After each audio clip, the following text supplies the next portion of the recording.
Hey, swing it, hey, break it, hey, feel it, touch it, touch it.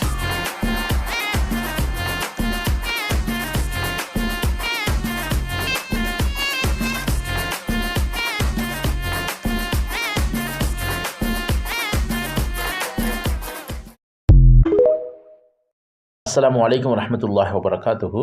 நேற்று ஒரு video ஒன்று பகிர்ந்து கொண்டிருந்தேன். ஷோ மீ த வியூ என்ற இளைஞருடைய ஒரு வீடியோ ஒன்று. அதாவது அக்கா தங்கச்சி அடுத்தது மகனுடன் கடுமையான மழை நேரத்தில் ஷோ மீ த வியூவை சந்திக்கிறதுக்காக வேண்டி வந்து சந்தித்து கை குலுக்கிறதுக்கு கையை கொடுக்குறாங்க. அந்த நேரத்தில் ஷோ மீ த வியூ கை குலுக்கவில்லை. அந்த கை குலுக்க இல்லைன்னு சொல்லி பல நண்பர்கள் கமெண்ட் பண்ணியிருந்தாங்க. அவருடைய புத்தியை காட்டி விட்டாரு, அவர் அந்த பெண்ணுக்கு கை கொடுக்கவில்லை அப்படின்னு சொல்லி நிறைய பேர் கமெண்ட் பண்ணியிருந்தாங்க. அதுக்கான காரணத்தை அழகாக ஷோ மீ த வியூ விவரித்திருக்காரு. பாருங்க இந்த வீடியோவை. இந்த வீடியோவில் நான் ஒரு என்ன விஷயம் பேசுறதுக்கு வந்தேன் அப்படின்னு சொல்லி பார்த்தேன்னு சொன்னா,